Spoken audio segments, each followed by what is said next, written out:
ये बहुत ही धमाकेदार कंपनी है। इस कंपनी का नाम है, मैं अगर इसकी ग्रोथ की बात करूं, ग्रोथ 50% एक्सपेक्टेड है for next 2 to 3 years, every year 50%। तो good theme plus very very high growth at the right time, that is the way to make quick money. No, ये कंपनी क्या करती है, जो आपको ड्रिप चढ़ती है ना, अनफॉर्चुनेटली मुझे भी हॉस्पिटल जाना पड़ा था, मेरी वाइफ की तबीयत खराब थी, उसको ड्रिप चढ़ी थी, तो मैं बैठ के ये देख रहा था कि ड्रिप के ऊपर क्या लिखा है। तो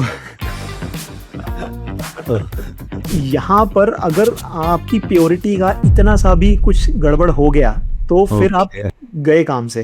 तो इसमें अगली बार ध्यान से देखना पड़ेगा ना बॉटल्स को। तो काफी बार हमारे को ये रहता है कि हमें एकदम बॉटम पकड़ना है, हमें बॉटम पकड़ना है, लेकिन हम कभी भी बॉटम नहीं पकड़ते, हम हमेशा डायरेक्शन पकड़ते हैं। जो लोग कहते हैं ना भी ग्रोथ कंपनीज नहीं मिल रही, इस बार 160% की ग्रोथ एक्सपेक्टेड है। बाय द वे, इसमें एक रिस्क है, बहुत ही बड़ा रिस्क है, जो अभी शायद प्ले आउट हो सकता है, मैं वो भी बता देता हूँ। रिस्क इसमें यह है कि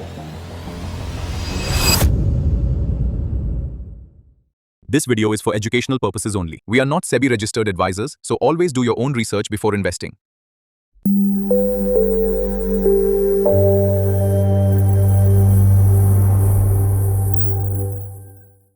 ओके शुभम, तो अभी आपकी वॉच लिस्ट में कौन कौन से स्टॉक्स हैं? सो वॉच लिस्ट में तो बहुत सारे स्टॉक्स हैं। अगर आप वॉच लिस्ट देखने जाओगे तो 300-400 स्टॉक्स हैं वॉच लिस्ट में, जो हम एक्टिवली ट्रैक कर रहे हैं। लेकिन मैं आपको थोड़े से जो हाई ग्रोथ स्टॉक्स हैं, जिनमें हाई पोटेंशियल है, कुछ वैसे स्टॉक्स कवर करूंगा। थोड़े कुछ स्टॉक्स हैं जो बढ़ चुके हैं, कुछ अभी चले नहीं हैं, बट मिक्स रहेंगे।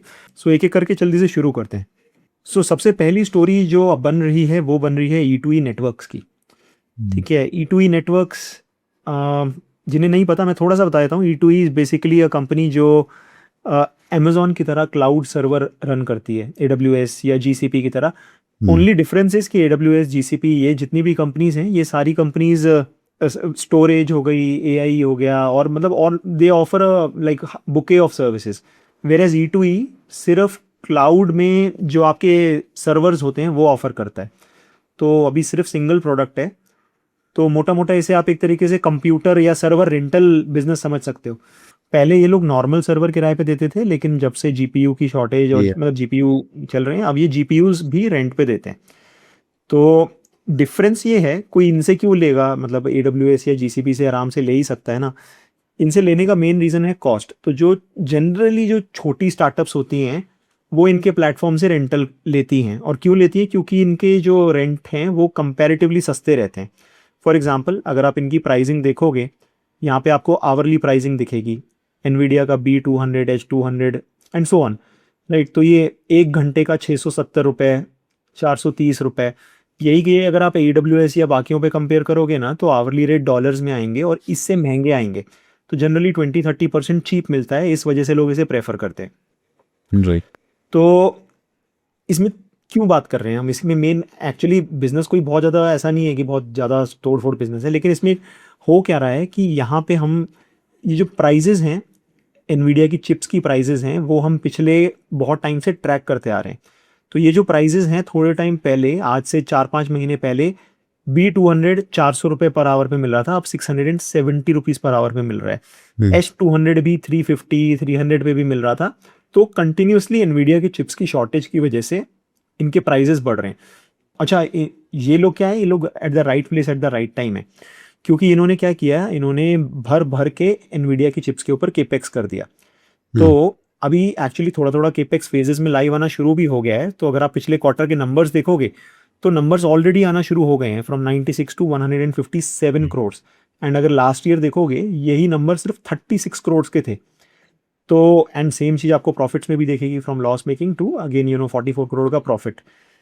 तो पास तो ठीक है, लेकिन फ्यूचर की डायरेक्शन अपने को कैसी दिखाई देती है, थोड़ा सा उसके बारे में भी बात कर लेते हैं। एक्सपेक्टेशन क्या है? लास्ट ईयर जो ऑलमोस्ट 250 करोड़ के रेवेन्यू करे थे ना, इस बार 650, और अगले साल 850 करोड़ के रेवेन्यू। यानी कि जो लोग कहते हैं ना, ग्रोथ कंपनीज नहीं मिल रही, इस बार 160% की ग्रोथ एक्सपेक्टेड है E2E में। अगले साल अगेन उस बड़े बेस के ऊपर भी 30-40% की ग्रोथ एक्सपेक्टेड है। ये तो मोटा मोटा ट्रिगर हो गया, लेकिन यहाँ पे मोस्ट इंपॉर्टेंट चीज़ कि भाई, काफ़ी लोग बोलते हैं नहीं भाई, आप कवर करते हो, स्टॉक ऑलरेडी चल गया है, अब इसे क्यों कवर कर रहे हो? सिमिलरली इसको भी देखोगे तो ये 200 का 600 हो गया। तो काफ़ी लोग बोलेंगे कि इसे क्यों कवर कर रहे हो? तो रियलिटी इज़ कि यहाँ से नंबर्स अच्छे ही एक्सपेक्टेड हैं। तो काफ़ी बार हमारे को ये रहता है कि हमें एकदम बॉटम पकड़ना है, हमें बॉटम पकड़ना है, लेकिन हम कभी भी बॉटम नहीं पकड़ते, हम हमेशा डायरेक्शन पकड़ते हैं। तो अगर डायरेक्शनली यहाँ पे अच्छा है तो I think it is good to at least study it. By the way इसमें एक रिस्क है, बहुत ही बड़ा रिस्क है, जो अभी शायद प्ले आउट हो सकता है, मैं वो भी बता देता हूँ। रिस्क इसमें ये है कि इसमें एल का होल्डिंग है। अगर आप इसके पब्लिक होल्डिंग में जाओगे तो एल का ऑलमोस्ट 18.5% का होल्डिंग है। एंड एल यहाँ पे अपना स्टेक सेल कर सकता है। क्यों? क्योंकि पहले ये एल इनके साथ पार्टनरशिप करना चाह रहा था, जो कि अभी रिसेंटली एक कैन का आर्टिकल आया है, वो पार्टनरशिप अब ब्रेक हो गई है।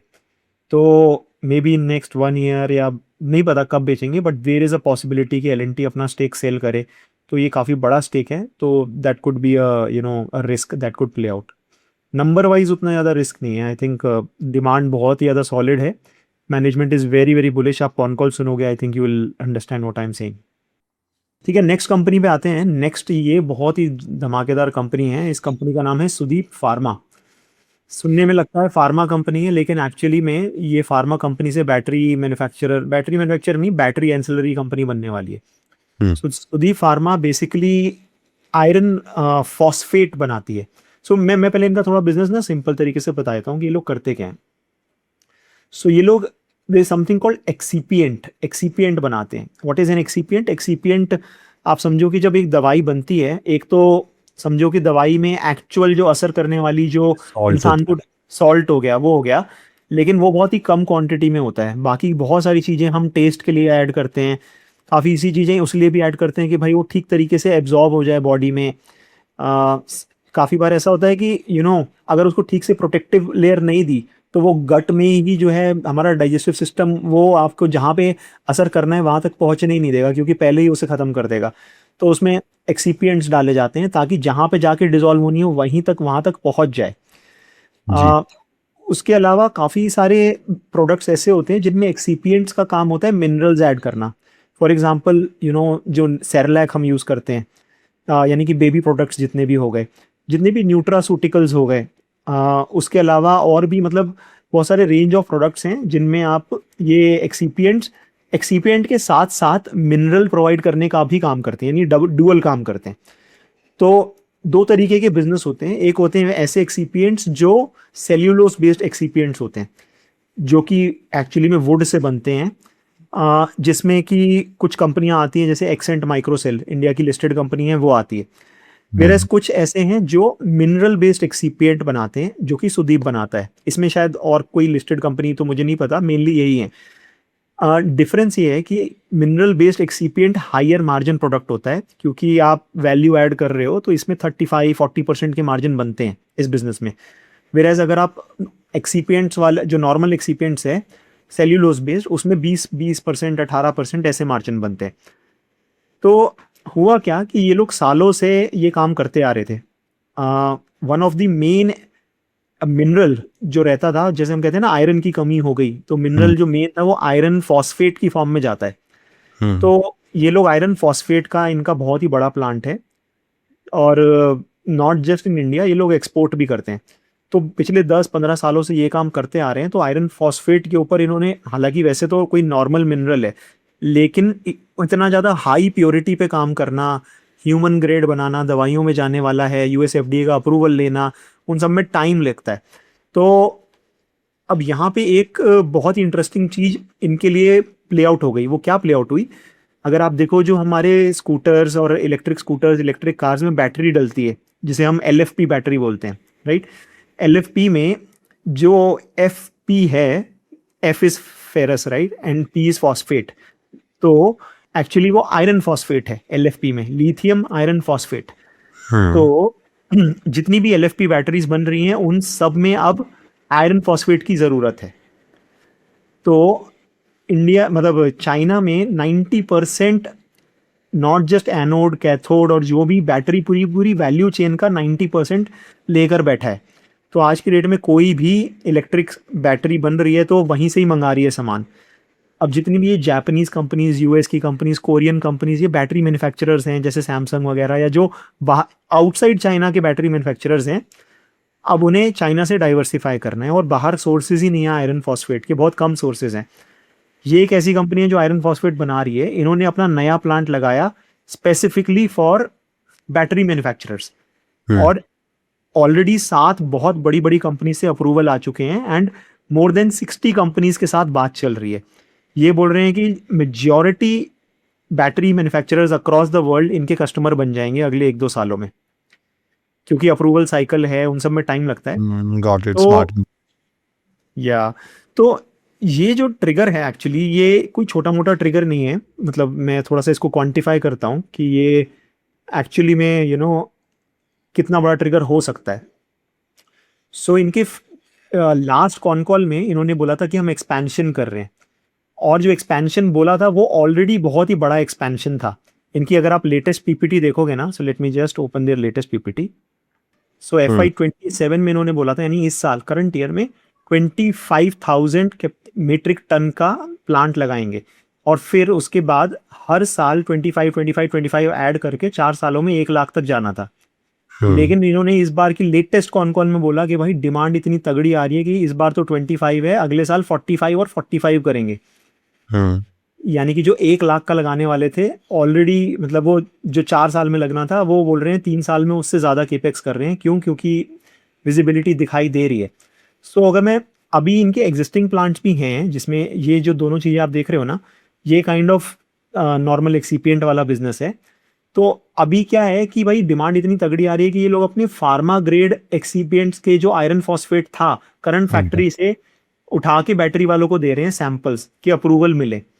तो जैसे जैसे अप्रूवल मिलते जा रहे हैं, इसको मैं थोड़ा सा क्वांटिफाई करता हूँ। इस साल देखो, क्योंकि मैंने दिखाया कि बहुत कम क्वांटिटी, वो कैपेसिटी कम लाइव जा रही है, तो इस बार की ग्रोथ 25 to 30% रहने वाली है। लेकिन FY28 और 29 अगले 2 साल मैनेजमेंट की गाइडेंस है 50% प्लस ग्रोथ। तो again a pharma company which is diversify, and plus battery value chain में कंपनीज में आप बोलो थोड़ा प्रीमियम भी मिलता है। अगर आप इंडिया में बहुत सारी कंपनियां हैं लिस्टेड जो बैटरी केमिकल्स बना रही हैं, और कोई एनोड बना रही है, कोई कैथोड बना रही है, सबको मतलब बहुत हाई पीई मिले हैं। हाँ जी। तो इस केस में the idea is the profitability जो अभी शायद 200 करोड़ के 170-180 करोड़ के आसपास है। This can easily be like 500 crores in next 2 to 3 years, because primarily because of the battery plant, और इनका एक फार्मा ग्रेड प्लांट भी लाइव जा रहा है, वो थोड़ा छोटा है, बट ये 2 ट्रिगर्स हैं इसमें।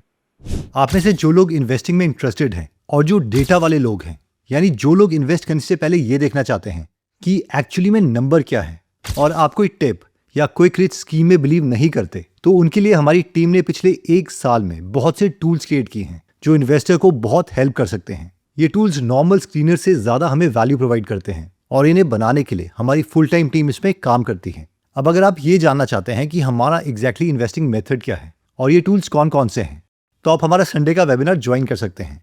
ये वेबिनार शुभम प्रेजेंट करते हैं, जो बरेली यूपी से हैं और 29 की एज में Amazon US की जॉब छोड़ के फाइनेंशियली फ्री हो गए थे, और फिर ये बैंगलोर शिफ्ट हो गए और फुल टाइम इन्वेस्टर बन गए।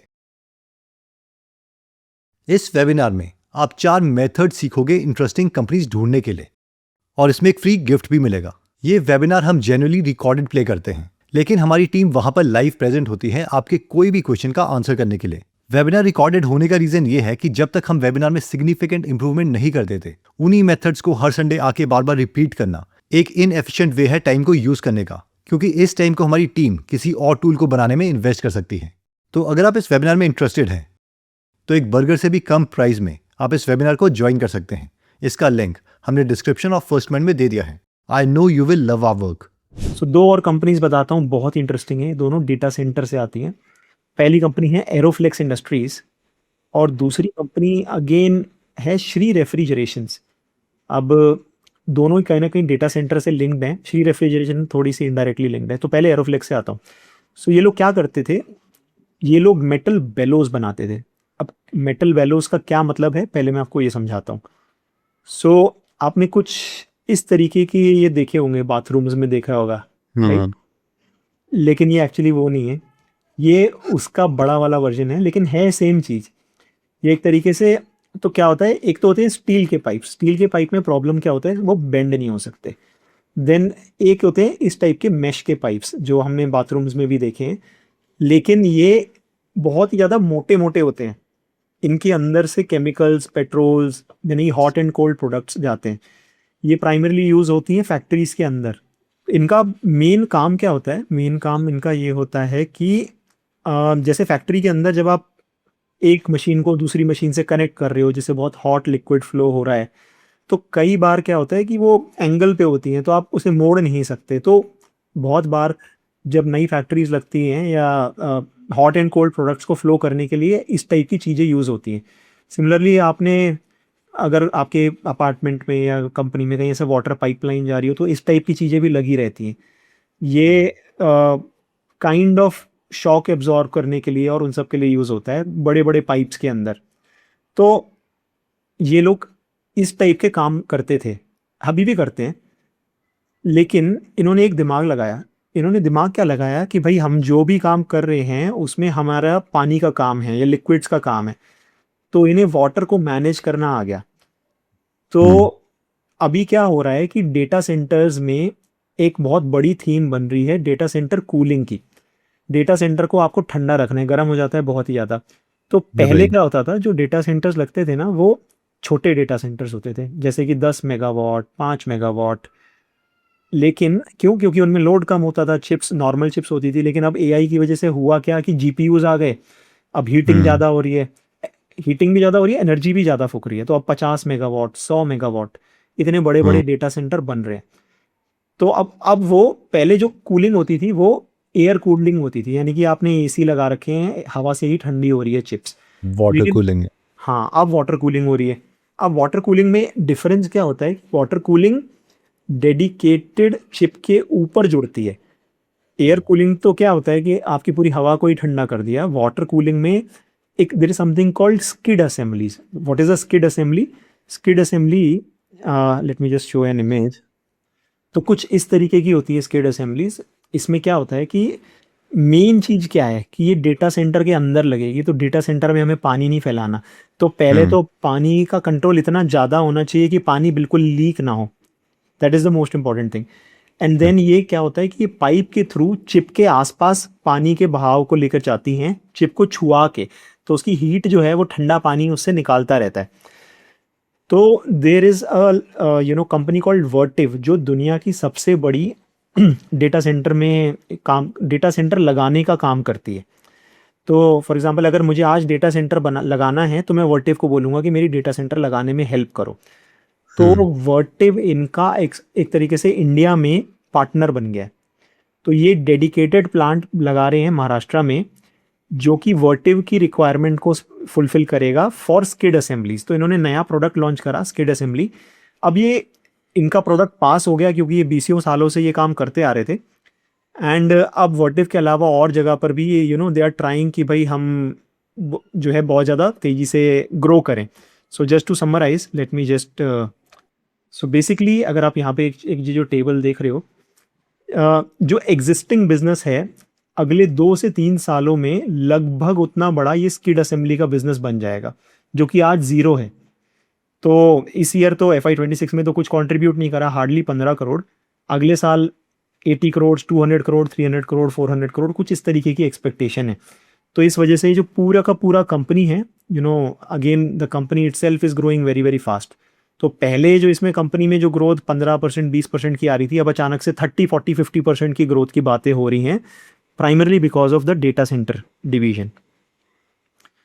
एंड ये जो डिवीजन है ये हायर मार्जिन भी है, तो साथ में मार्जिन भी इंप्रूव होता है। तो कहीं ना कहीं जो रेवेन्यू ग्रोथ है वो 30-40% है, लेकिन प्रॉफिट ग्रोथ जो है 40%, 50% हो जाती है। तो काफ़ी लोग क्या होता है सोचते हैं कि ये कंपनी तो 99 का 100 का पी मिल रहा है, तो कंपनी बहुत ही ज़्यादा महंगी है। लेकिन इसमें हमें करना क्या है, हमें कंपनी के फ्यूचर नंबर्स को मॉडल करके समझना है, क्योंकि मार्केट को दिखाई दे रहा है कि यहाँ पे फ्यूचर में ग्रोथ बहुत अच्छी आने वाली है, और इसीलिए और थीम भी बहुत ज़्यादा अच्छी है। तो good theme plus very very high growth at the right time, that is the way to make quick money. So अभी थोड़ा सा चल चुका है टू बी ऑनेस्ट, लेकिन यहाँ पर I think whoever is interested can read more about this. Right. So all the companies that we are discussing are only for screening. So there's a difference between screening and actually investing. Yeah. Correct. So मैंने बताया एक data centre की और भी company है, Shri refrigeration, इसकी भी बात करता हूँ। तो श्री रेफ्रिजरेशन, ये इसमें दो ट्रिगर हैं। सो इसको हम data centre plus defence theme की कंपनी बोल सकते हैं। तो ये लोग क्या करते हैं, ये लोग चिलर्स बनाते हैं। चिलर्स क्या होते हैं? अब चिलर इज नथिंग, बेसिकली इसको एक रेफ्रिजरेटर की तरह समझ सकते हैं, लेकिन फॉर शिप्स। तो आपने देखा होगा जब हम आइसक्रीम लेने जाते हैं तो एक बड़ा सा फ्रिज होता है जिसके अंदर से वो आइसक्रीम निकाल के देता है, डीप फ्रीजर उसमें, हाँ। डीप फ्रीजर होता है। हम्म। क्या शिप में वो चीज़ यूज़ हो सकती है? हो सकती है, लेकिन शिप में वो चीज़ यूज़ नहीं होती, क्योंकि शिप में एक साथ इतने हजार लोग हैं।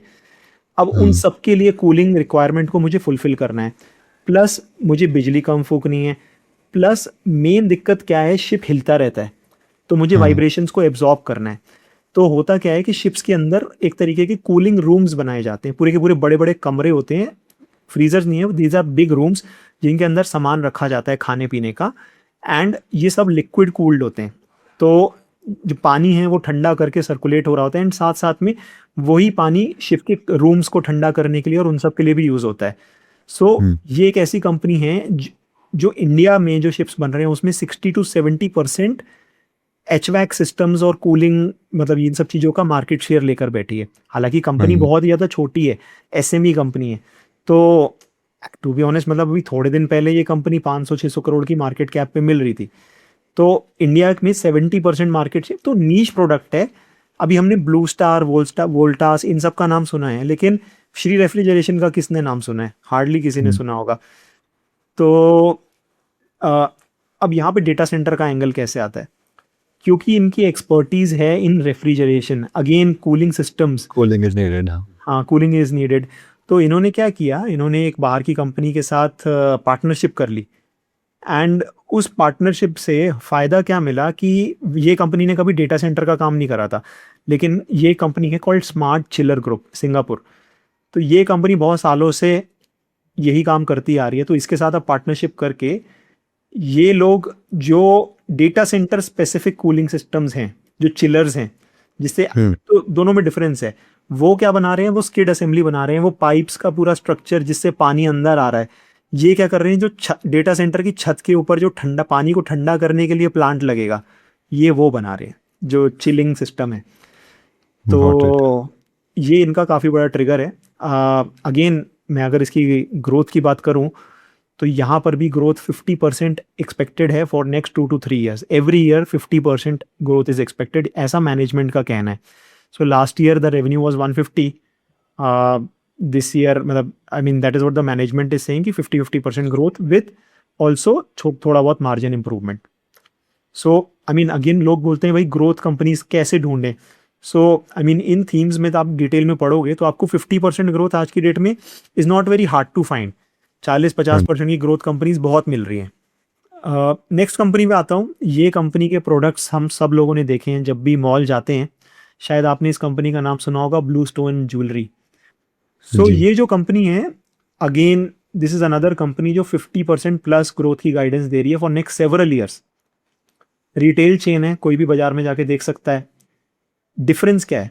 डिफरेंस ये है, बाकी कंपनीज जैसे कि तनिष्क वगैरह ज्वेलरी में काम करती हैं, बट वो फिजिकल ज्वेलरी में काम करती हैं। वो किसको केटर करती है? तनिष्क केटर करती है फॉर एग्जांपल हाउस वाइफ्स को या इवन वर्किंग क्लास को भी, लेकिन ट्रेडिशनल ज्वेलरी में ज़्यादा काम करते हैं। एक और मार्केट सेगमेंट है जहाँ पे यंग लड़कियां हो गई जिन्हें बहुत ज़्यादा एकदम भारी भारी गोल्ड नहीं चाहिए, जो उन्हें चाहिए कि डिज़ाइन चाहिए, स्टाइल चाहिए, मॉडर्न चाहिए, राइट?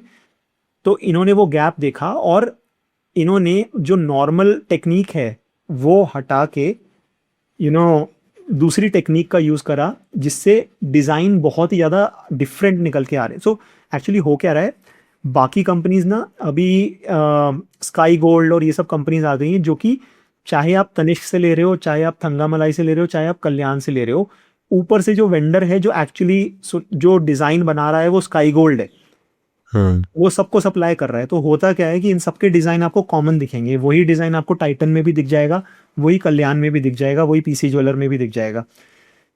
लेकिन ये जो डिज़ाइन पे काम करते हैं ये डिफरेंट टेक्निक यूज़ करते हैं, कास्टिंग टेक्निक जिसे बोलते हैं। तो कास्टिंग में खर्चा बहुत ज़्यादा होता है, लेकिन डिज़ाइन इन्होंने, ये लोग स्काई गोल्ड से नहीं लेते, इनके एक्सक्लूसिव डिज़ाइंस हैं, इन हाउस डिज़ाइंस हैं, तो इनका मेन काम पूरा डिज़ाइनिंग का है। तो आपको एक चीज़ और दिखेगी, टाइटन वगैरह के या बाकी लोगों के जो मार्जिन होते हैं गोल्ड ज्वेलरी में 7-8% के होते हैं, इनके जो मार्जिन है आपको 14-15% के दिखेंगे। क्यों? क्योंकि इनके अपने डिज़ाइन हैं, ये लोग एक्चुअली गोल्ड सेल नहीं कर रहे, ये उस डिज़ाइन को सेल कर रहे हैं। और प्लस मेन डिफरेंस ये है कि this is a online first company. तो व्हेन दे स्टार्टेड, ये लोग एक्चुअली ऑनलाइन ज्वेलरी बेचते थे। फिर कुछ सालों में इन्हें ये समझ में आ गया कि भाई ऑनलाइन में बिना एक्सपीरियंस करे कोई नहीं खरीदेगा, भले उस पर हॉलमार्क लगा है जो भी है। तो अभी भी ये बोलते हैं 80-90% customer already design online choose करके आता है, इनकी शॉप पे सिर्फ उसे हाथ पे पहन के ट्राई करके सीधा खरीदने के लिए आता है। जैसे बाकी सुनार की दुकान पे क्या होता है, आप बैठ के 100 डिज़ाइन निकलवाते हो, ये दिखा वो दिखा, इनकी दुकान पे वैसा नहीं होता। ऑलरेडी पता है कस्टमर को, काइंड ऑफ एक्सपीरियंस सेंटर की तरह समझ सकते हो। अंडरस्टूड, हाँ। यस, तो बेसिकली अगर मैं ब्लू स्टोन की बात करूं, again this is a company 40% plus growth की बात कर रही है। सो रिटेल है, तो मेन इसमें मैट्रिक्स जो है वो आपको वो देखना है, सेम स्टोर सेल्स ग्रोथ, कि एक स्टोर से धीरे, क्योंकि होता क्या है कि रिटेल में जब भी आप एक शॉप खोलते हो तो उसे 2-3 साल लग जाते हैं मैच्योर होने में। तो नई शॉप पहले 2 साल कम कमाई करती है, तो एक मीट्रिक होती है called same store sales growth. इसका मतलब एक स्टोर में अगर आप पूरी रेवेन्यू कंबाइन देखोगे तो रिटेल में हमेशा कंफ्यूज हो जाओगे, क्योंकि ग्रोथ करना बहुत आसान है। मैं फ्रेंचाइजी मॉडल पे 20 नई दुकानें खोल दूं तो ग्रोथ तो हो जाएगी, क्योंकि हर एक थोड़ा थोड़ा कंट्रीब्यूट करेगी, लेकिन at a unit level, at a shop level वो अनप्रॉफिटेबल है, तो मेरे किसी काम की नहीं है ना वो ग्रोथ, यूजलेस ग्रोथ है। तो मेन मेट्रिक है सेम स्टोर सेल्स ग्रोथ, और वो भी इनकी कंटिन्यूसली इंप्रूव हो रही है। सो फाइनली एक और कंपनी है, थोड़ा डेटा सेंटर और उससे हट के थोड़ा सा फार्मा पे आते हैं। फार्मा की एक कंपनी है अमांता हेल्थ केयर। जी। ये कंपनी क्या करती है, जो आप ड्रिप चढ़ती है ना, अभी मतलब अनफॉर्चुनेटली मुझे भी हॉस्पिटल जाना पड़ा था, मेरी वाइफ की तबीयत ख़राब थी, तो मैं बैठ करके, उसको ड्रिप चढ़ी थी, तो मैं बैठ के ये देख रहा था कि ड्रिप के ऊपर क्या लिखा है। तो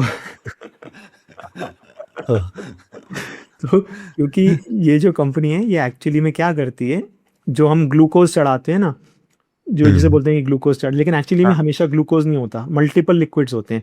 कभी ग्लूकोज चढ़ता है, कभी NaCl का लिक्विड चढ़ता है, और कभी कभी क्या होता है, there is something called Ringer lactate, RL बोलते हैं। तो पहले मुझे भी नहीं पता था, पर जब मैं अभी हॉस्पिटल गया तो मैंने देखा मेरी वाइफ को रिंगर लैक्टेट चढ़ रहा था। रिंगर लैक्टेट का मतलब ये कि वो एक मिक्सचर है सॉल्ट्स का, जिसमें मिनरल्स वगैरह भी हैं, तो ज़्यादा जिसको मतलब मिनरल्स की कमी हो तो उसको वो देते हैं अलॉन्ग विद जो भी उसके अंदर रहता होगा। तो हॉस्पिटल वाले RL कर रहे थे, तो उस टाइम मुझे समझ में आ रहा था कि RL चढ़ गया तो अच्छा रिंगर लैक्टेट की बात हो रही है। तो तो एनीवेज, ये जो लिक्विड होते हैं ये लगता है कि बहुत ही, आपने देखा ही होगा ना, वो प्लास्टिक की बोतल होती है, हाँ, ट्रांसपेरेंट उसमें वो ट्रांसपेरेंट, लगाते हैं। हाँ। तो ऐसा लगता है कि बहुत ही ज़्यादा कॉमन होती होगी आराम से इन्हें, तो मतलब कोई भी कंपनी बना ही लेती होगी लिक्विड ही, मतलब ग्लूकोज ही तो चढ़ रहा है। लेकिन इसमें एक डिफरेंस है। होता क्या है, जब हम नॉर्मल मुंह से दवाई लेते हैं तो बीच में हमारा डाइजेस्टिव सिस्टम भी आता है, बहुत चीज़ें आती हैं। अगर उसमें कुछ थोड़ा बहुत लेट्स से कि प्रॉब्लम भी है दवाई में, तो हमारे बॉडी के जो इंटरनल मैकेनिज्म है वो हमें बचा लेंगे। लेकिन ये जो होता है, ये डायरेक्टली हम अपनी पूरी बॉडी को बाईपास कर रहे हैं और सीधा ब्लड में डाल दे रहे हैं। तो हमारी बॉडी के जो डिफेंस मैकेनिज्म है वो कुछ काम नहीं कर सकते उसके ऊपर। तो यहाँ पर अगर आपकी प्योरिटी का इतना सा भी कुछ गड़बड़ हो गया तो फिर आप गए काम से। तो इसमें तो इसमें अगली बार ध्यान से देखना पड़ेगा ना बॉटल्स को। तो इनमें होता क्या है कि हैंड फ्री, मतलब कोई भी हाथ नहीं होता, डायरेक्टली सीधा का सीधा उस लिक्विड को उसमें ही फिल करा जाता है मशीनों के थ्रू, एंड सीधा सील करा जाता है। एंड उसके बाद सील करने के बाद बॉटल को भी गर्म करा जाता है up to a certain temperature, कि भाई अगर गलती से भी कुछ आ गया हो तो वो हो जाए, प्रॉपर स्टरलाइजेशन जिसे बोलते हैं। हाँ, तो मेन इसमें जो एक्चुअली आप बोलो कि स्टरलाइजेशन ठीक से हुआ है या नहीं, उसका एक्सपीरियंस है। तो अमांता जो है वो ग्लूकोज वाला लिक्विड बनाता है, लेकिन काफ़ी बार आपने देखा होगा कि अब आपको कोई दवाई देनी है डॉक्टर को, तो वो क्या करते हैं, इंजेक्शन में दवाई भरते हैं और उस लिक्विड में छेद करके बॉटल के अंदर डाल देते हैं, राइट। उसमें क्या होता है, अब आपने उस बॉटल में छेद कर दिया तो अब इन्फेक्शन जाने के चांस हो गए, राइट। तो नॉर्मल इंसान जिसकी इम्यूनिटी है थोड़ी बहुत, उसके लिए इतनी प्रॉब्लम नहीं है, लेकिन देर आर सर्टन सेगमेंट्स जैसे कि कैंसर सेगमेंट, जब इंसान की इम्यूनिटी ही नहीं है तो फिर कोई डॉक्टर चांस नहीं लेगा। तो इन्होंने इंडिया की पहली बॉटल बनाई थी जो डुअल पोर्ट बॉटल थी, जिसमें दवाई देने के लिए एक अलग से मैकेनिज्म है, तो उसमें आपको बॉटल में छेद नहीं करना पड़ता। I've seen it. अच्छा, आपने देखी है, ठीक है। तो बेसिकली वो जो बॉटल है वो इनके ब्रांड के नाम से ही बिकती है इंडिया में। अभी तो और कॉम्पिटिटर्स आ गए हैं, लेकिन पहले इंडिया का 100% मार्केट शेयर इन्हीं के पास था। अभी भी लगभग 50% मार्केट शेयर इन्हीं के पास है। तो ये लिक्विड वगैरह नॉर्मल वाली तो बनाते ही, लेकिन वो जो मैं दूसरी वाली बॉटल बता रहा हूँ, उसको स्टेरीपोर्ट के ब्रांड से बिकती है। उसमें बोल रहे हैं कि शॉर्टेज हो गई है, मतलब ऐसा कि भाई हमारे पास बॉटल ही नहीं है और डिमांड इतनी ज़्यादा तगड़ी आ रही है। तो इसमें ये लोग कैपेसिटी एक्सपेंशन कर रहे हैं स्टेरीपोर्ट का। और वो क्यों, ऑलरेडी वैसे तो लाइव हो जाना चाहिए था टू बी ऑनेस्ट, लेकिन इनकी कैपेसिटी एक आध महीने से डिले हो गई है। तो अभी अगस्त एंड में, यानी इसी मंथ में, आई थिंक 25 अगस्त या 30 अगस्त के आसपास वो लाइव आ जाएगा वो प्लांट, और वो प्लांट बहुत ही ज़्यादा तेज़ी से कंट्रीब्यूट करेगा। तो मेन ट्रिगर इसमें वही है, बाकी तो सब स्टोरी है। तो जस्ट टू क्वांटिफाई कि मैं ये जो भी नंबर्स के टर्म्स में क्या मतलब निकलता है इसका, तो अगर आप इसमें ना स्क्रीनर पे देखोगे तो इसमें आपको 3 चीज़ें दिखाई देंगी। सबसे पहली चीज़ तो ये दिखाई देगी कि कंपनी में डेट कम होता जा रहा है। तो इसमें एक्चुअली 3 ट्रिगर एक साथ प्ले आउट हो रहे हैं। सबसे पहला, operating leverage. What is operating leverage? Operating leverage का मतलब ये है कि आप जो नया बिजनेस कर रहे हो वो और बेटर क्वालिटी है तो बेटर मार्जिन बिजनेस है, यानी रेवेन्यू अगर 1 रुपये बढ़ रहा है तो प्रॉफिट 2 रुपये बढ़ रहे हैं। क्यों? क्योंकि नया बिजनेस बेटर क्वालिटी का है। तो स्टेरीपोर्ट हायर मार्जिन बिजनेस है, तो एक तो मार्जिन इंप्रूवमेंट के चांस हो गए। प्लस इसमें इंटरेस्ट अगर आप देखोगे तो ये कंपनी एट वन पॉइंट बहुत ही ज़्यादा इन डेट थी, बहुत ही ज़्यादा कर्जे में थी। तो इन्होंने 18 पता नहीं कितने 22% पे एक तरीके से मतलब बैंकरप्ट होने वाली थी जब ये प्लांट लगाने वाला। अभी ज़्यादा पुरानी बात नहीं बता रहा, तो जब इन्हें प्लांट लगाना था तो एक कोई बैंक इन्हें लोन नहीं दे रहा था क्योंकि इनकी बैलेंस शीट काफ़ी लेवरेज थी। तो इन्होंने क्या किया, मजबूरी में जा करके एक प्राइवेट इक्विटी फर्म से, शायद KKR या कोई तो फर्म थी, प्राइवेट इक्विटी वालों से लोन उठा लिया। और वो लोग तो शार्क्स होते हैं, उन्होंने इन्हें लोन दिया कुछ तो 20-22% पर। तो बहुत ज़्यादा है। हाँ, जनरली 10-12% पे लोन आराम से मिलता है।